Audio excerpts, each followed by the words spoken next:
Sahabat DKB, para rekan Pak Sutri senang dapat kembali menjumpai saudara dalam acara Pernikahan Bahagia bersama saya, Pendeta Arnius Laros, sebagai pemandu percakapan kita dalam episode kali ini. Saya berharap kualitas relasi kita semakin baik, semakin bertumbuh sebagai suami istri. Kita terus saling belajar untuk melakukan hal-hal yang membuat komitmen pernikahan kita semakin kokoh, intimasi semakin meningkat, dan passion kita, gairah kita semakin menggelora. Nah, dalam episode kali ini kita akan berbicara tentang sebuah topik yang sangat menarik, yaitu saling menjaga ketika emosi melanda. Saling menjaga ketika emosi melanda. Dan untuk membicarakan ini telah bersama-sama dengan kita Bapak Pendeta Wahyu Pramudia dari GKI Ngagel, Surabaya. Apa kabar Pak Wahyu? Iya, sejauh ini baik Pak Arlianus dan rekan-rekan, syukur pada Tuhan untuk pimpinannya ya melewati pandemi yang belum berakhir ini. Surabaya semakin kondusif untuk pandeminya, semakin menurun ya? Iya Pak, pandeminya menurun tapi suhunya menaik ini Pak. Ini bisa 36, 37. Belakangan ini sangat-sangat panas. Sangat panas ya? Ya. Semoga hanya cuaca ya Pak, bukan di rumah tangga ya. Baik. Sebelum kita mulai percakapan kita berdoa dulu ya Pak Wahyu ya. Mari kita berdoa. Tuhan, kami bersyukur padamu atas anugerah Tuhan, Engkau telah menolong kami untuk boleh kembali berjumpa dalam acara Pernikahan Bahagia, dan Engkau telah menghadirkan hamba-Mu Bapak Pendeta Wahyu Pramudia untuk menolong kami melihat bagaimana kami semestinya menyikapi atau mengendalikan emosi kami ketika berbagai macam hal memang tekanan-tekanan memicu atau memancing munculnya emosi dalam kehidupan pernikahan kami. Tolong kami Tuhan, dan pakai Pak Pendeta Wahyu sebagai dalam tangan Tuhan, juga seluruh kru YKB boleh bekerja dengan baik sehingga semua program ini boleh berdaya guna bagi kemuliaan nama Tuhan dan jadi berkat bagi seluruh rekan-rekan Pak Sutri yang bersama-sama dengan kami. Terima kasih ya Bapak, dalam nama Tuhan kami Yesus Kristus. Amin. Oke Pak Wahyu, saya mulai dengan kita bicarakan tentang saling menjaga ketika emosi melanda. Ada beberapa survei Pak Wahyu yang mengatakan bahwa di masa pandemi ini, bukan hanya di negara kita, di negara-negara seperti Inggris juga, di Eropa dan Amerika itu, tingkat kekerasan dalam rumah tangga semakin meningkat, dan angka perceraian juga meningkat secara signifikan. Komentar Anda Pak Wahyu? Iya, Bapak Ibu dan saudara sekalian, saya rasa kita bisa membaca angka survei yang internasional itu ataupun yang secara nasional.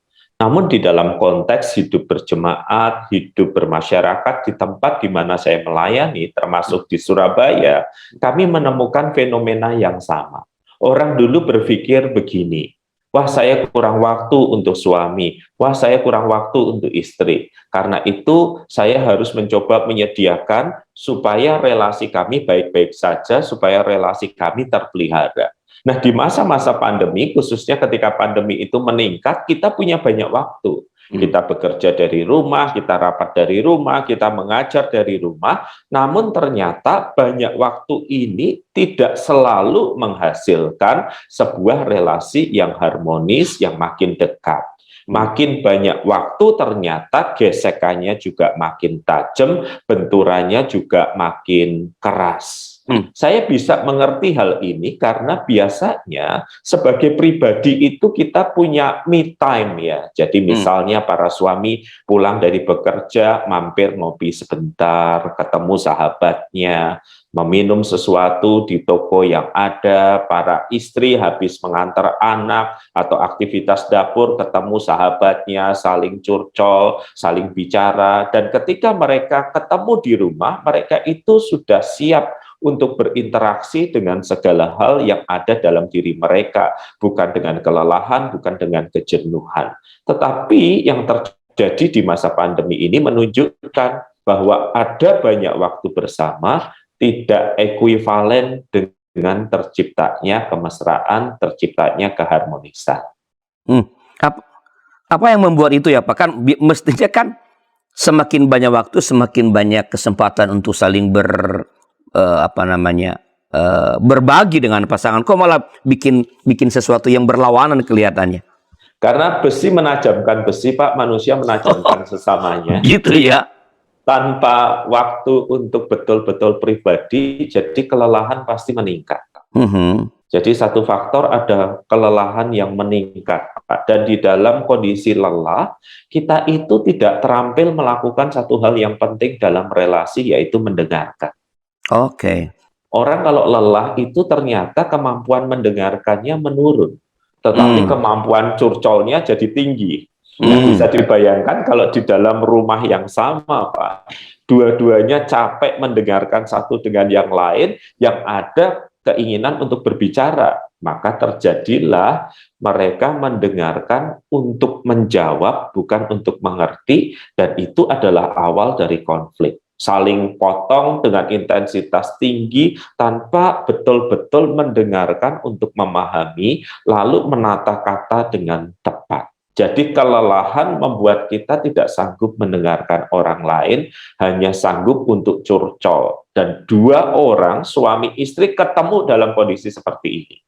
Maka seringkali intensitas konflik justru meningkat dan bukan menurun. Jadi ketidaksiapan menghadapi anugerah berupa waktu yang atau bonus waktu yang ada ini ya, Pak? Iya, Pak. Dan apalagi kalau sebelumnya sudah ada luka dari masa lalu, ya.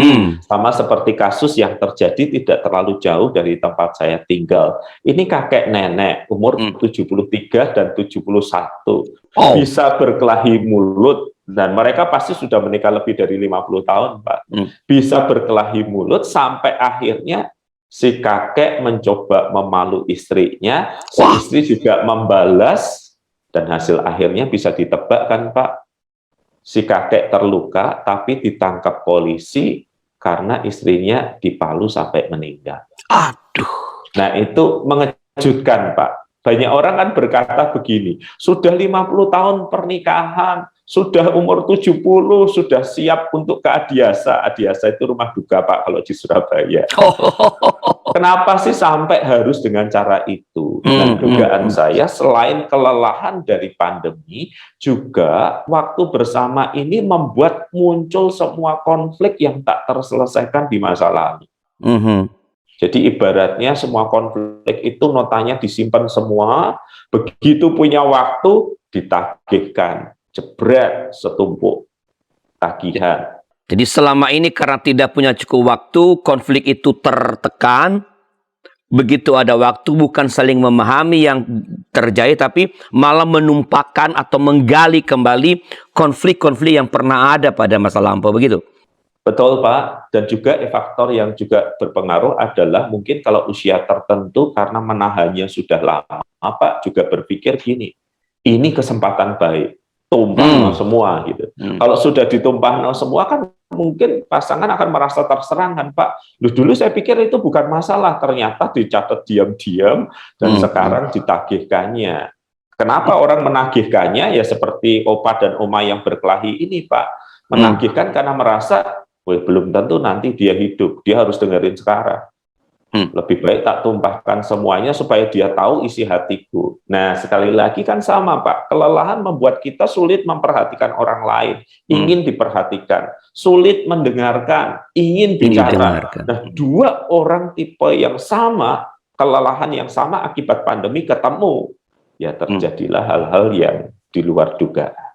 Pak WP, ini kan konflik ini kan adalah sesuatu yang sebenarnya wajar saja terjadi kan, Pak. Sebelum pandemi juga ada konflik kan. Nah, pertanyaan saya gini, Pak. Apa yang perlu betul-betul kita waspadai ketika konflik itu benar-benar terjadi? Kita tahu bahwa konflik bisa saja terjadi dalam kehidupan pernikahan.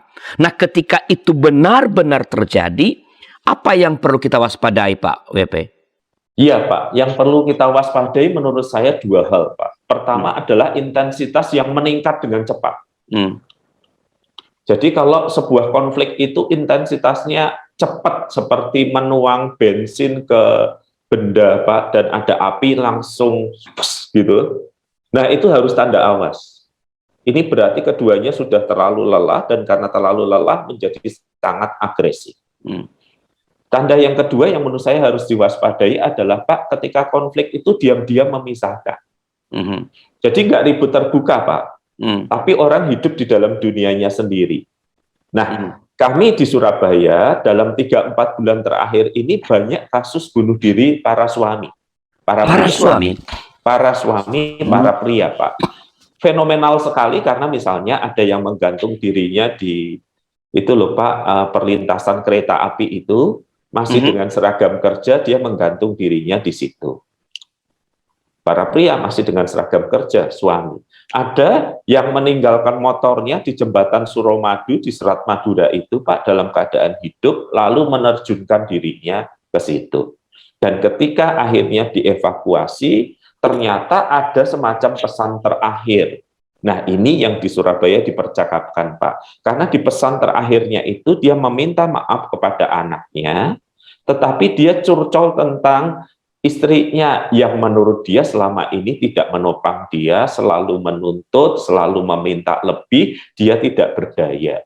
Dan dia berkata, memang kita nggak banyak konflik terbuka, tetapi saya merasa sendiri, saya merasa sepi, merasa tidak didukung, akhirnya melakukan tindakan seperti itu. Wah, sangat dahsyat ya ini dampaknya ya. Konflik konflik yang dipendam dan kejenuhan serta apa namanya tadi tuntutan ya. Iya. Kan konflik itu kan biasa bermula dari perbedaan-perbedaan yang ada kan Pak. Iya. Padahal perbedaan kan sebenarnya sesuatu yang wajar saja. Nah, apa yang bisa membuat perbedaan jadi konflik jadi Pak? Jadi perbedaan ini berpotensi menjadi konflik, Pak. Pertama ketika perbedaan itu tidak dikomunikasikan. Sehingga nggak mengerti tapi menebak. Menebak itu kan melelahkan, toh, Pak. Betul. Dan sudah gitu tebakannya salah terus lagi.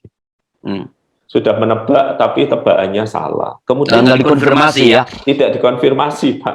Yang lebih putus asa lagi sudah dikonfirmasi, disalahno terus gitu loh. Kok nggak pinter-pinter ngertinya gitu loh, Pak. Itu kan juga melelahkan. Yang pertama itu. Yang kedua, perbedaan itu kemudian berubah menjadi konflik kalau nggak ikhlas diterima, Pak. Jadi kayak iklan jualan zaman sekarang gitu, Pak. Perbedaan diterima, tanda bintang, syarat dan ketentuan berlaku. Tapi banyak banget poinnya gitu loh, Pak. Itu kan membuat pasangan putus asa toh, Pak. Gitu. Dan kemudian di dalam keputus asa, di dalam kelelahan, meledaklah segala jenis konflik itu. Jadi ketidakmampuan mengenali dan juga ketidakmampuan mengelola perbedaan itu, menerima dengan ikhlas. Ya, oke. Jadi kata ikhlas menjadi penting di situ ya Pak. Kalau menerima tanpa ditekan, akan meledak seperti tadi yang di jembatan Suramadu. Dia bilang memang tidak ada nggak ada konflik terbuka, tidak banyak, tapi merasa sendirian. Itu kenapa orang bisa merasa sendirian padahal dia ada anak, dia ada istri ya Pak? Jadi dia mengungkap, Pak, bahwa selama ini dia hidup untuk anaknya, Pak. Karena untuk anaknya. Iya, cinta untuk anaknya karena merasa tertolak gitu. Nah, Bapak Ibu tentu memahami bahwa harga diri pria itu kan dibangun atas dasar pekerjaannya, salah satunya ya. Pekerjaan itu menyebabkan dia mendapatkan penghasilan. Nah, kalau dia diserang melulu di wilayah harga dirinya ini, lama-lama dia merasa dirinya tidak bernilai. Lama-lama dia merasa dirinya tidak berharga. Dan hampir pasti mereka akan mengatakan, ini kalau saya nggak ingat punya anak, Pak, wis buyar pernikahan ini. Nah, tetapi kadangkala serangan kan bisa begitu drastis ya, Pak ya. Orang Surabaya bilang jelek banget. Pas diserang, pas jelek banget, pas merasa dia sendiri, dan kemudian dia melakukan hal-hal yang nggak terbayangkan itu. Ya, padahal sekarang ini hal yang berkaitan dengan sumber kebanggaan para laki-laki itu pekerjaan itu sedang mengalami ancaman yang luar biasa kan saat ini. Ketika itu terus dikejar, ya dikritik terus pekerjaannya yang adalah salah satu sumber kebanggaannya, ya ia menjadi semakin frustrasi, begitu ya Pak Wahyu ya? Iya Pak, bahkan salah satu klien saya, Pak, dia tetap berangkat bekerja dengan tas yang sama, dengan atribut yang sama, tetapi mampir di warung kopi, Pak. Karena nggak ada pekerjaan. Nggak ada pekerjaan karena dia sudah dipecat sebenarnya, Pak. Jadi dia hanya ingin memberi kesan kepada istrinya, anaknya, tetangganya, bahwa ini loh aku masih punya pekerjaan. Terus gajinya bagaimana? Wong dipecat kan nggak dapat gaji, Pak. Lalu dia pinjam online itu. Nah, Semakin ini, terbelit. ya, dan membawa masalah besar di dalam keluarga, karena nanti istrinya akan mendakwa dia, oh kalau gitu kamu nggak jujur. Nah, ini kan seperti telur dan ayam mana duluan begitu kan ya Pak ya, tapi ujungnya tetap sama, konflik intensitasnya di dalam hidup rumah tangga jadi makin besar, urusan dengan pihak dan kemudian bicara tentang nama baik kan Pak, kita tahu sendiri pinjol itu kalau menagih seperti apa. Nah, ini mempermalu dan menyudutkan pria atau wanita yang terlibat di dalamnya. Jadi memang masa pandemi ini menyebabkan begitu banyak tekanan sehingga ia bermuara pada munculnya kekerasan dalam rumah tangga, konflik-konflik, bahkan berujung pada perceraian yang semakin meningkat. Baik Pak Wahyu, kita rehat dulu sejenak untuk memberi kesempatan bagi beberapa informasi berikut.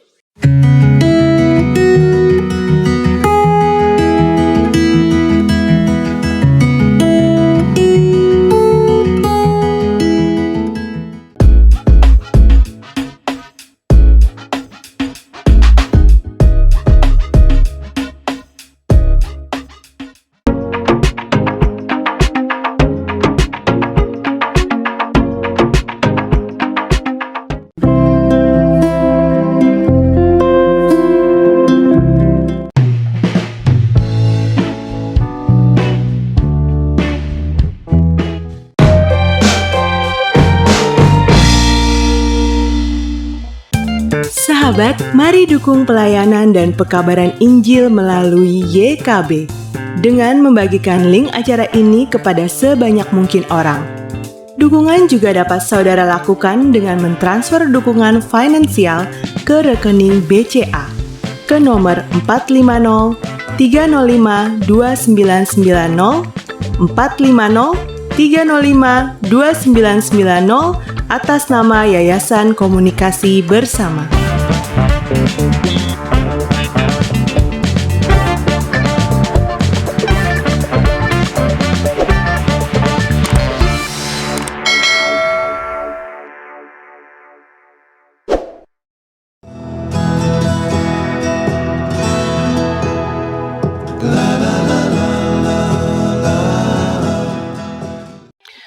Sahabat, terima kasih masih bersama kami dalam acara Pernikahan Bahagia di kanal YouTube IKBGKI TV. Saya Pendeta Rosa, pemandu percakapan, dan kita membicarakan tentang saling menjaga ketika emosi melanda bersama dengan narasumber kita Bapak Pendeta Wahyu Pramudia dari GKI Ngagel Surabaya. Pak WP, saya sebut gitu aja lebih gampang Pak, itu lebih gampang. Pak, nama bekennya aja kita panggil Pak WP. Apa sih Pak yang tadi kan udah mulai Pak WP bicara mengenai perbedaan yang bisa bermuara pada konflik ya. Tapi apa sih sebenarnya yang menyebabkan konflik sering terjadi di dalam relasi perkawinan Pak? Oke, ini pertanyaan yang menarik Pak. Tapi izinkan saya untuk memetakan dulu jenis-jenis konfliknya ya. Oke. Jadi dari para klien yang datang kepada saya mengamati konflik suami istri itu bisa dikategorikan dalam 3 tingkat ya, dalam 3 level atau 3 derajat. Bukan berarti yang levelnya paling tinggi, paling baik, enggak. Ini hanya untuk menjelaskan bahwa yang pertama, ada perbedaan pendapat yang bisa diselesaikan lewat adu argumentasi. Nah, ini yang paling sehat nih. Menurut saya anak sekolah harusnya di sekolah A, menurut saya harus di sekolah B, dan kemudian kita bertukar informasi, kita bertukar data, kita bertukar harapan, sampai akhirnya salah satu pihak berkata, aku setuju dengan pertimbanganmu. Setelah ada data, setelah ada pertukaran harapan, setelah informasi disampaikan. Atau menemukan jalan ketiga. Nah, opsinya gitu. Oh, kalau itu perspektifmu apa? Oh, begini. Kemudian mereka sepakat. Kalau gitu usulanku awal A nggak tepat, usulanmu B nggak tepat. Gimana kalau kita mencari jalan yang ketiga, sekolah C misalnya. Dan kemudian mereka bersepakat bahwa inilah keputusan bersama. Oke. Nah, ini kan yang harusnya terjadi ya Pak, sebuah perbedaan pendapat, sebuah konflik yang diselesaikan dengan pertukaran informasi, pertukaran harapan, pertukaran atau sharing tentang perasaan kita, sehingga justru lewat konflik ini kita makin memahami pasangan kita. Bukankah biasanya orang kalau lagi marah, tensinya agak tinggi, semua filter tersingkirkan, dia tampil apa adanya. Iya, iya, iya. Nah, ini kesempatan untuk menyelami dunia pasangan ketika filternya sudah dia singkirkan.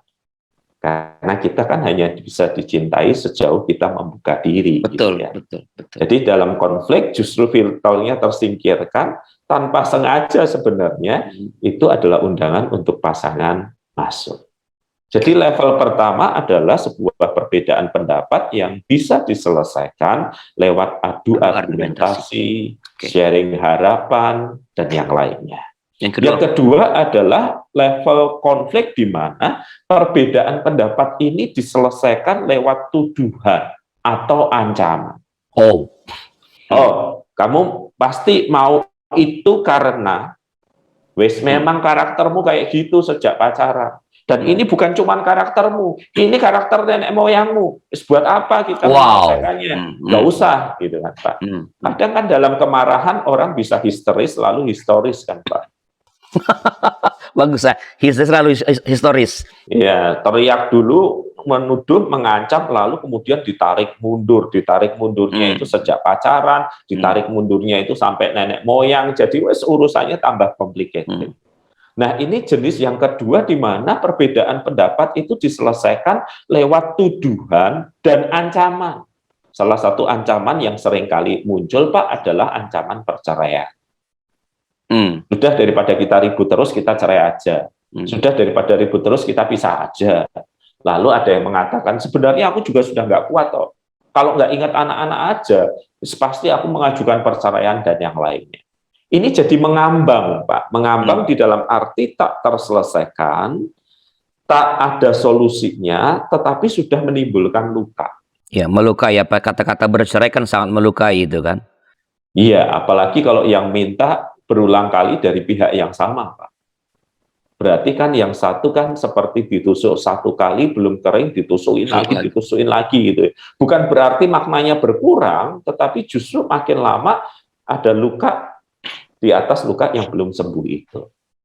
Jadi ini tingkat level konflik yang kedua ketika perbedaan pendapat diselesaikan dengan ancaman atau tuduhan. Nah, ada juga level yang ketiga yang paling tentu memprihatinkan adalah ketika kita tidak lagi berkata-kata, ketika kita tidak lagi berbicara, konflik perbedaan pendapat itu diselesaikan dengan pukulan, tendangan, kekerasan. Nah, kalau bicara begini, jangan ada di benak kita pasti korbannya perempuan, Pak. Pasti pelakunya laki-laki. Belum tentu, Pak. Sebagian klien saya itu diancam belati oleh istrinya. Karena kondisi fisik istrinya jauh lebih prima daripada, lebih kuat daripada yang laki-laki. Jadi jangan ingin memberi kesan bahwa, oh ini pasti laki-laki pelakunya. Belum tentu. Bisa juga yang laki-laki itu lebih kuat, hanya secara psikologis dia nggak berani mukul gitu loh Pak. Sementara istrinya lebih berani mengambil barang, mengambil benda tajam, mengancam dan selanjutnya. Nah, urusan kalau sudah perbedaan konflik diselesaikan lewat fisik ini, urusannya bisa panjang. Ada yang sampai lapor polisi, berakhir dengan segala macam proses yang ternyata sangat panjang. Ada yang hanya diem-dieman saja, membiarkan luka itu ada. Saran saya sih kalau sudah sampai pada sesuatu yang bersifat fisik, maka sebaiknya mesti punya kayak safe house. Rumah sahabat, rumah orang tua, rumah siapapun yang kita kenal, untuk sementara kita lari agar yang fatal tidak terjadi. Dan harus ada orang yang lain yang tahu situasi dan kondisi kita, agar kalau situasi mengancam itu, Pak, mereka sudah dengan cepat menerima kita tanpa harus menjelaskan ceritanya kayak apa. Minta pertolongan berarti ya, Pak? Iya, harus segera lari, Pak. Karena biasanya jam-jam kekerasan fisik ini bukan jam-jam kerja, Pak. Biasanya jam-jam ekstrim, tengah malam seringkali klien saya seringkali itu jamnya tengah malam gitu atau pagi setelah bangun. Nah, ini pola yang unik bagi saya ya. Sangat mencekam ya kalau tengah malam tiba-tiba mengalami kekerasan itu. Ya, Pak, dan kadang-kala mereka lapornya lewat video call, Pak. Pak WP lihat nih suami saya di luar, dia pegang apa itu? Pak WP lihat nih, itu suara yang ditimbulkan istri saya itu, dia bawa linggis tuh, pintu depan kami dilinggis, kelihatan kan Pak gambarnya, videonya kan? Kayak gitu, Pak. Luar biasa ya. Itu semakin meningkat apa konflik dengan apa perbedaan yang diselesaikan dengan kekerasan ini, Pak? Biasanya, Pak, ketika kata tidak lagi dianggap berdaya, ketika tuduhan dan ancaman tidak lagi punya efek nyata, baru kemudian main fisik, Pak. Jadi sebenarnya dari level yang 2 tadi kan sudah ada kekerasan, tapi kekerasan kata-kata kan, kekerasan psikologis mengancam, lalu berujung pada kekerasan fisik. Betul demikian, Pak. Oke, Pak, sekarang entah apapun bagaimana menyelesaikan, apalagi kalau sudah sampai di level 3 itu, lalu seperti pertanyaan saya tadi, apa sih yang menyebabkan konflik sering terjadi, Pak? Oke, jadi sebenarnya Pak ada 5 penyebab kenapa konflik itu seringkali. 5 ya, Pak? Iya, Pak. Oke. Jadi 5 penyebab ini kita akan tarik mulai dari awal relasi dan apa yang terjadi di dalam pernikahan yang tidak terjadi. Yang pertama, Pak, adalah memang sejak awal di masa pacaran itu tingkat kecocokannya itu memang rendah, Pak. Oh, dari masa pacaran? Iya, dari masa pacaran itu biasanya kan kalau jatuh cinta kemudian ada pembimbingan pranikah dengan pendeta atau lembaga tertentu, kadangkala dilakukan tes psikologi tertentu ya Pak, atau kalau itu jemaah gereja, saya bisa melihat, loh sebenarnya titik temunya itu rendah, lebih banyak titik tolaknya. Kadangkala yang mau menikah sudah sadar Pak, bahwa yang mempertemukan kami itu titik temunya dikit, tetapi malu kalau sampai batal menikah. Malu karena sudah lama relasi. Terus bertanya kepada saya begini, Pak, ya memang Pak WP tingkat temunya saya itu dikit, tapi kalau saya putus, apakah Pak WP berani menjamin bahwa saya akan ketemu dengan orang yang titik temunya lebih banyak? Ya, nggak ada yang berani menjamin kan, Pak. Jadi kalau miskin titik temunya gitu ya, maka yang terjadi adalah semakin banyak kesalahpahamannya. Miskin titik temu, semakin banyak salah paham, maka konflik menjadi dominan dalam kehidupan rumah tangga. Dia bukan lagi seperti bumbu yang kita taburkan di mie instan kita, Pak. Dia menjadi mie instannya sendiri. Menjadi dominan. Dan itu pasti melelahkan. Tapi itu kan artinya mereka tahu, tapi mereka mengabaikan ya, Pak? Iya, Pak. Karena apa sih yang membuat pasangan-pasangan itu mengabaikan fakta bahwa titik temu itu rendah, Pak? Rasa malu, Pak, karena sudah pacaran sekian lama, sudah dikenal, kalau di gereja sudah pelayanan bersama, di mata orang lain ideal, tetapi yang mereka sendiri yang menjalani, pendeta yang mendampingi, konselor yang mendampingi tahu bahwa sebenarnya titik temunya rendah. Juga seringkali karena ini, Pak, dalam pengakuan mereka mengatakan hubungan kami sudah terlalu jauh, Pak WP. Jadi kalau sampai nggak menikah, saya kan nggak bertanggung jawab. Kalau sampai nggak menikah, kalau saya sebagai perempuan tidak menuntut menikah, nanti siapa yang mau menerima saya? Gitu. Jadi mereka berprinsip, Pak, tidak ada rotan, akar pun jadi. Padahal sementara di luar bisa jadi rotan-rotannya itu masih ada. Oke. Itu yang pertama ya, Pak? Iya, Pak. Kalau yang kedua, Pak? Yang kedua adalah saya mengasumsikan bahwa tingkat kecocokannya sudah lumayan tinggi ya Pak, ada kompatibilitasnya. Tetapi memang sudah terbaca bahwa komunikasinya nggak sehat. Nggak sehat itu bisa jadi bertumpu pada salah satu pihak ya Pak. Kalau ada masalah, kalau ada konflik, selalu satu pihak ini yang membuka percakapan. Selalu yang memulai percakapan. Di dalam masa pacaran dia tahan. Tetapi setelah menikah, dia sudah kelelahan. Nah, itu contoh kegagalan dalam berkomunikasi secara sehat. Terlalu bertumpu pada seseorang. Atau misalnya, kegagalan berkomunikasi secara sehat ini terjadi karena satu pihak melakukan hal tertentu yang membuat gak nyaman. Misalnya, ketika berkonflik, tahu-tahu nangis, histeris. Tahu-tahu nadanya tinggi terus. Nah, jadi kan tidak bisa terjadi pertukaran informasi, sharing pengalaman, sharing emosi, karena salah satu pihak melakukan hal-hal tertentu yang menghambat komunikasi yang sehat. Baru 2 nih Pak, masih ada 3 lagi. Yang ketiga apa Pak? Yang ketiga adalah sebenarnya modalnya sudah ada Pak. Cocok, bisa berkomunikasi cukup sehat.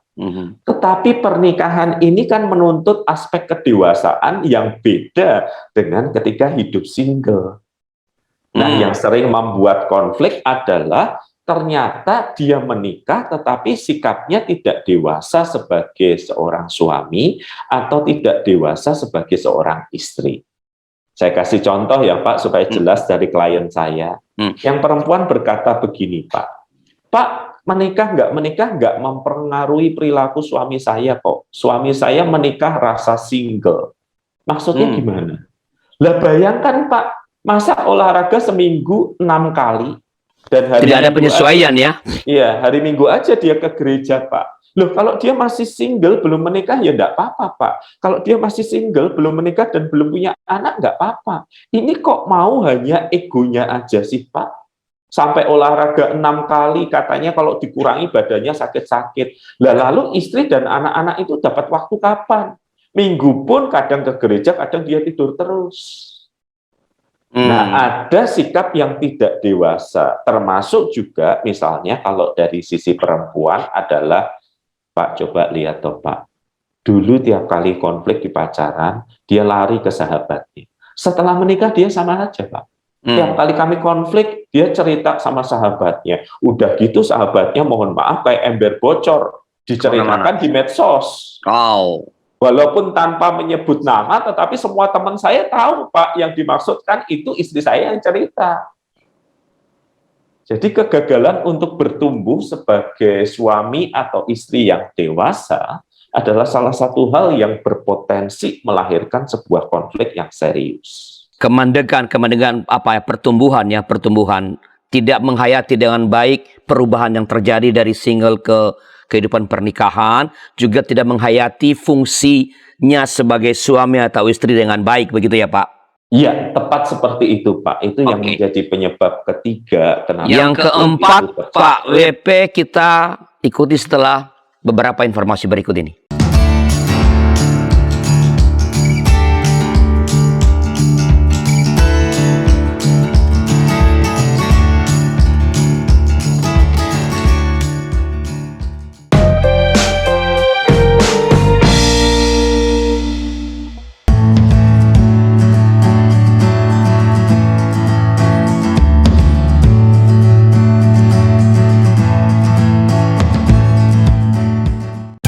Sahabat, mari dukung pelayanan dan pekabaran Injil melalui YKB dengan membagikan link acara ini kepada sebanyak mungkin orang. Dukungan juga dapat saudara lakukan dengan mentransfer dukungan finansial ke rekening BCA ke nomor 450 305 2990 450 305 2990 atas nama Yayasan Komunikasi Bersama.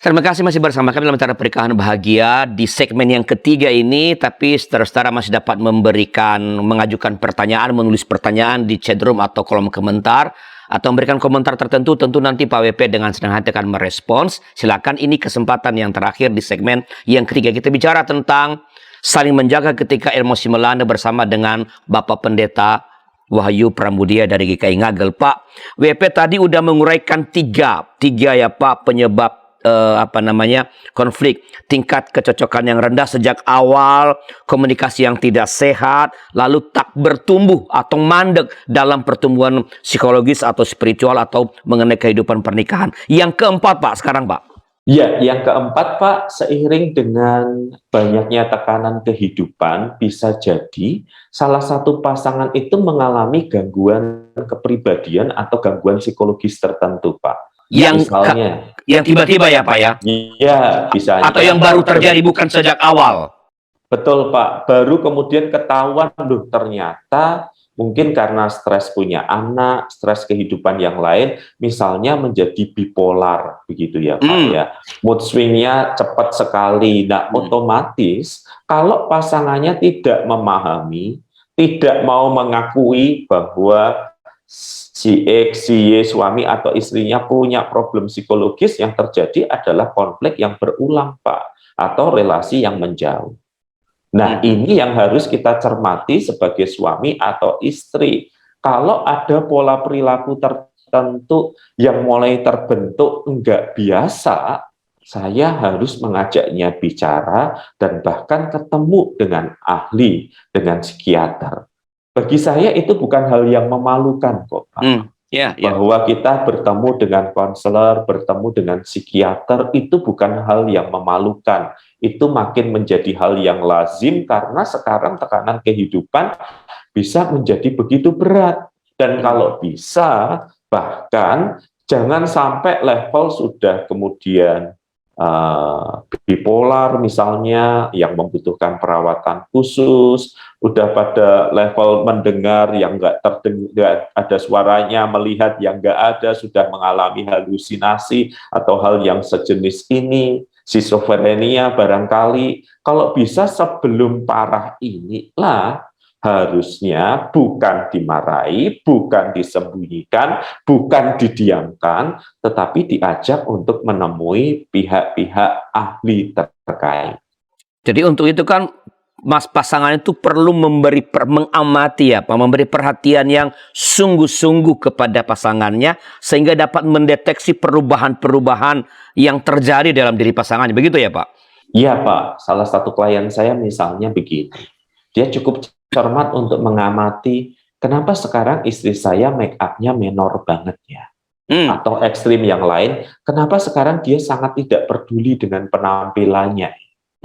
Nah, kalau ini cuman waktu pendek, tren sesaat, nggak apa-apa. Tetapi sebagai suami yang baik kan kita harus mencermati kalau tren ini sudah berkepanjangan. Nah, ini adalah sinyal-sinyal yang membutuhkan kita untuk bercakap lebih personal. Mungkin dibawa keluar kota, dibawa staycation, diajak bicara, dan yang lainnya.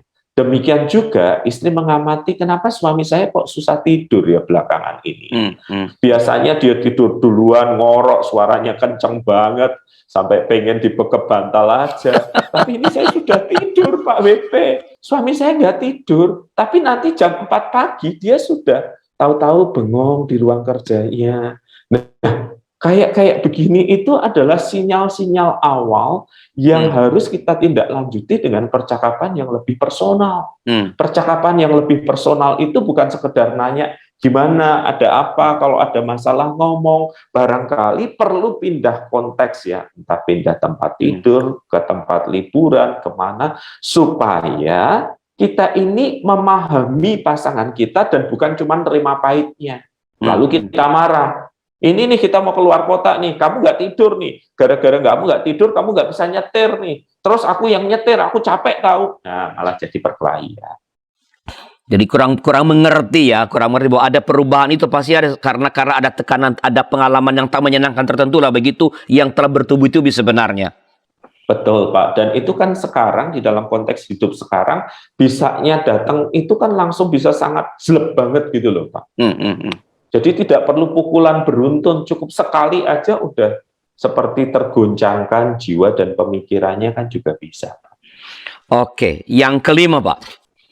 Nah, yang kelima adalah, Pak, mereka berbagi tempat tidur, berbagi selera makan yang sama, tetapi yang menjadi penyebab konflik adalah yang kelima, ketidaksepakatan tentang nilai-nilai kehidupan. Saya ambil contoh yang konkret ya. Buat apa sih aktif di gereja?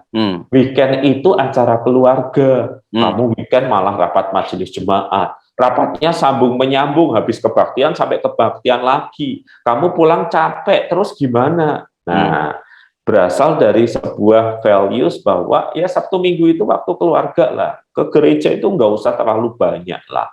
Nah, kalau perbedaan nilai-nilai kehidupan ini nggak terselesaikan, Pak, tidak terkomunikasikan, pasti ada beda ekspresi ujungnya adalah konflik.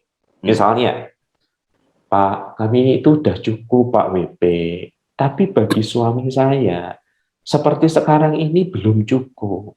Jadi mungkin dia punya luka masa lalu, punya kemarahan masa lalu, selalu ingin mengalahkan ayahnya. Jadi yang kami rasa sudah cukup ini bagi dia belum cukup. Akibatnya adalah dia gila kerja, Pak. Dan ketika dia gila kerja, dia kehilangan golden moment, golden years untuk membina relasi dengan anak-anak yang mulai remaja. Nah, beda values kan Pak, bagi si ibu yang penting adalah kebersamaan yang kita sudah punya sudah cukup, bagi suami ini kurang, harus dicari lebih lagi. Nah, perbedaan nilai-nilai kehidupan ini bisa menyangkut banyak hal. Loh kok selama ini nggak jadi bahan konflik? Karena di awal-awal pernikahan, stok toleransinya makin tinggi. Cintanya besar, tetapi ingat setiap kita menoleransi, dia mengurangi energi cinta kita. Maka biasanya setelah 5, 6, atau 10, 15, atau 20, 21, nah stok toleransinya udah merendah, konflik terjadi. Karena akan berkata, loh ini itu untuk kamu. Yang satu bilang, aku nggak butuh itu. Jadi tangki toleransinya karena diambil terus semakin kosong ya Pak? Yes. Dan menjadi makin peka, peringatan selama ini nggak didengarkan, jadi kata-katanya makin keras, Pak. Karena ada perbedaan nilai kehidupan yang tidak tuntas diselesaikan. Nah, kan kelima penyebab konflik itu kan bisa ada di dua belah pihak kan, Pak ya. Termasuk tadi kan perbedaan nilai bisa ini yang menggerus toleransi, bisa yang sebelah juga. Nah, dan itu kan yang artinya ketika perbedaan-perbedaan atau hal-hal ini tidak bisa terkomunikasikan, tak dibicarakan, tak terselesaikan dengan baik, kan menimbulkan emosi yang pada gilirannya bisa menimbulkan pertengkaran yang hebat. Ya, emosi itu ketika tak dikendali bisa menyebabkan apa saja. Nah, ketika dua orang berada dalam rumah kan tidak ada orang lain bisa diandalkan untuk menolong mereka. Pertama-tama yang bisa menolong kan hanya mereka sendiri, Pak. Ya, Pak WP kan nanti setelah selesai baru ditelepon kan, Pak. Setelah usai, bukan ketika sedang emosi-emosinya. Nah, mereka saling menjaga seperti tema kita. Saling menjaga ketika emosi melanda. Nah, itu bagaimana caranya, Pak? Saling menjaga itu supaya ketika emosi mulai memuncak, sebelum ke puncak sudah ada pihak lain, pasangan kita yang berusaha menjaga dan meredakan. Gimana Pak? Iya, ada 3 jalan Pak yang ingin saya sampaikan, tetapi mohon 3 jalan ini jangan dilihat sebagai tuntutan kepada pasangan. Oke. Jadi ketika Anda menyaksikan bagian ini, jangan bilang, nah kamu harus gitu, nah kamu harus gitu, dengerin nih, tak tag nih, kamu nih ya harus gitu ya. Jangan. Kalau ini dijadikan tuntutan atas pihak yang lain, ini jadi bahan konflik yang baru. Jadi ketiga hal ini harus kita tuntut pada diri kita sendiri. Saya harus begini gitu ya? Yes, saya harus menjaga seperti ini, dia diharapkan menjaga bagiannya. Amsal pernah berkata perkataan yang tepat diucapkan pada waktunya, seperti buah apel emas di pinggan perak. Maksudnya perkataan yang tepat itu indah banget, pas banget, slep banget, tapi menenangkan. Karena itu yang pertama yang ingin saya katakan adalah sebelum berkata dan supaya perkataan itu menyenangkan dan menenangkan, tuntut pada diri sendiri untuk mendengar, untuk memahami, bukan mendengar untuk menjawab.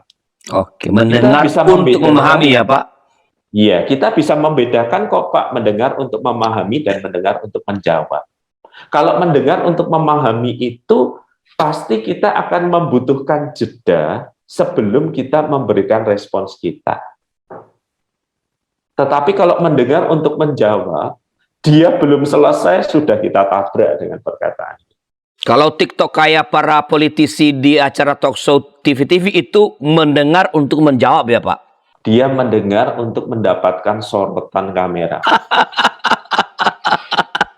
Semakin sering disorot, semakin banyak dia upload di media sosial, semakin terkenal, tapi dia nggak peduli lawan bicaranya seperti apa. Dan saya harap sebagai suami istri kan bukan seperti politikus itu sikap kita kan. Mendengar untuk memahami. Oke Pak. Iya, jadi kalau salah satu bicara, dengarkan dulu. Jangan berespons. Atau kalau salah satu kemudian mengirim pesan di WA, jangan kemudian bales-balesannya itu seperti orang main pingpong gitu loh Pak. Taktu-taktunya cepat banget. Itu sebenarnya kita tidak juga membaca untuk memahami, enggak juga sih. Kita sudah langsung ingin menumpahkan segala sesuatu. Maka salah satu nasihat pernikahan yang saya terima Pak dari oma-oma zaman dulu berbahasa Belanda, katanya Pak, ada pepatah Belanda begini, suami istri dilarang berteriak pada saat yang sama, kecuali rumahnya sedang kebakaran. Yes, itu mantap banget. Ya, dilarang berteriak pada saat yang sama. Kecuali pada saat kebakaran. Kalau saat rumahnya kebakaran ya bolehlah. Pada saat apapun yang lain bergantianlah berbicara. Yes. Nah. Oke. Yang kedua Pak. Yang kedua ya Pak ya. Pasangan kita tidak sempurna. Kita juga tidak sempurna. Maka membalas dendam itu hanya melanggengkan konflik. Sementara mengampuni akan menjadi awal dari selesainya konflik. Alias saya ingin mengatakan bahwa keterampilan untuk memaafkan adalah sesuatu hal yang menjamin kelanggengan konflik. Pernikahan yang baik adalah bersatunya dua pemaaf yang baik. Kalau pendendam, konflik akan berlangsung. Dan ujungnya adalah seringkali tuntutan untuk perceraian, tetapi ternyata setelah putus pun lukanya masih terbawa. Jadi, sebagaimana kita meyakini diri kita diampuni oleh Tuhan melalui Kristus, dan itu anugerah, maka anugerah yang sama juga harus kita salurkan kepada suami atau istri. Ya, menyadari ketaksempurnaan diri dan karena itu kita belajar untuk memaafkan. Itu cara menjaga ya Pak. Oke Pak. Yang ketiga Pak. Yang ketiga adalah setiap konflik itu Pak harus menghasilkan makna. Harus menghasilkan pengenalan yang baru. Nah, kita tadi kan sudah sepakat ya Pak, ketika dua orang berkonflik maka filternya kan lepas.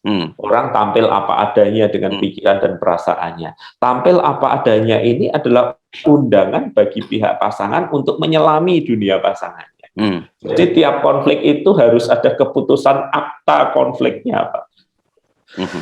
Mesti mengatakan bahwa oke, kita berkonflik tentang pendidikan anak, tetapi dari konflik ini kita belajar, satu, kita punya hati yang sama untuk yang baik, dua, kita sadar tentang keterbatasan kondisi keuangan kita, tiga, akhirnya kita memutuskan untuk lain kali kalau bicara tentang anak mesti demikian. Jadi tuntas ya Pak, ada pelajarannya dari tiap konfliknya, ada maknanya, supaya nanti kalau akan mengulang konflik yang sama, kita bisa diingatkan, dulu kita udah pernah loh punya konflik yang serupa. Pelajaran yang kita tarik ini loh. Mosok kita jatuh dalam kesalahan yang sama berulang kali. Jadi jangan biarkan konflik berlalu begitu saja, tetapi temukanlah pembelajaran dari konflik yang sudah berlangsung itu. Begitu ya Pak WP ya? Iya Pak, tepat Pak, supaya seringkali di dalam budaya timur yang terjadi adalah konflik digantung kayak jemuran yang lupa diambil gitu loh Pak. Ya. Sampai kemudian rusak dan merusakkan semuanya. Jadi konflik harus didaratkan, dituntaskan, bukan dengan kemenangan salah satu pihak, tetapi dengan makna pembelajaran yang ditarik bersama. Baik Pak WP, sudah banyak sekali yang telah Bapak sampaikan kepada kita, kepada para pasutri yang bersama-sama dengan kita. Terima kasih, saya percaya ini bukan hanya memberi pencerahan, tapi menolong setiap pasangan suami istri untuk dapat saling menjaga, mengendalikan diri ketika emosi datang dengan entah karena apa di tengah-tengah berbagai macam tekanan-tekanan di masa pandemi ini. Terima kasih juga kepada semua saudara yang telah bergabung dalam acara Pernikahan Bahagian melalui kanal YouTube YKB GKI TV ini. Dan mari terus bersyukur atas pasangan hidup kita yang sudah Tuhan berikan kepada kita, yang saling menjaga, dengan saling menjaga ketika emosi melanda. Saling menjaga adalah salah satu tanda syukur kita kepada Tuhan atas anugerah Tuhan berupa pasangan hidup yang sangat baik. Sehingga kebahagiaan yang telah Tuhan sediakan dalam pernikahan kita dapat terus kita alami. Bila saudara-saudara memerlukan dukungan doa atau membutuhkan teman ngobrol dalam menghadapi persoalan-persoalan, silakan hubungi para konselor kami. Ada Pasutri Pendeta Edwin dan Ibu Pungki di nomor 0878 2853 5190. Ada Pasutri Pendeta Jimmy dan Ibu Tika di nomor 0877 7513 1000. Ada Pasutri Pendeta Hendra dan Ibu Vika di nomor 0812 3960 1234. Dan ada Pasutri Pendeta Daud dan Ibu Christine di nomor 0813 8073 5250. Dan bila Anda ingin berbicara dengan Pak Pendeta WP, boleh menghubungi kami. Kami akan, dengan persetujuan Pak WP, kami akan dapat memberikan nomor beliau kepada saudara. Sebelum kita mengakhiri acara kita ini, kita akan bersama-sama berdoa lagi. Mohon Pak WP untuk memimpin dalam doa. Mari kita berdoa. Kami berdoa untuk setiap pasutri yang ada dengan pergumulan air mata dan tawa kami. Besertalah dengan kami, ya Kristus, bertahtalah di hati kami, agar bukan ego kami, tetapi kehendak-Mu dan firman-Mu yang memandu kehidupan pernikahan kami. Doa kami bagi mereka yang tengah bergumul, tengah mengalami konflik, biarlah apa yang kami percakapkan dapat menolong untuk menemukan kehadiran Tuhan dan topangan sesama di tengah perjalanan pernikahan kami. Terima kasih ya Kristus, di dalam nama-Mu kami berdoa. Amin. Amin. Terima kasih sahabat, dan sekali lagi sampai jumpa pada episode yang akan datang. Pak WP, terima kasih atas pencerahan yang sudah diberikan. Tuhan memberkati.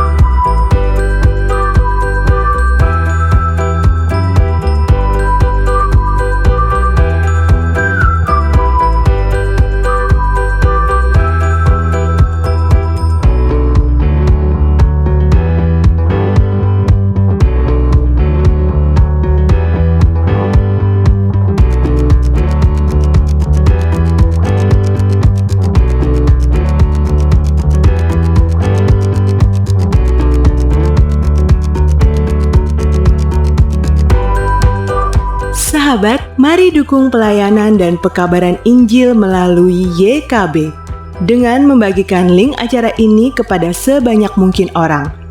Dukungan juga dapat saudara lakukan dengan mentransfer dukungan finansial ke rekening BCA ke nomor 450 305 2990 450 305 2990 atas nama Yayasan Komunikasi Bersama.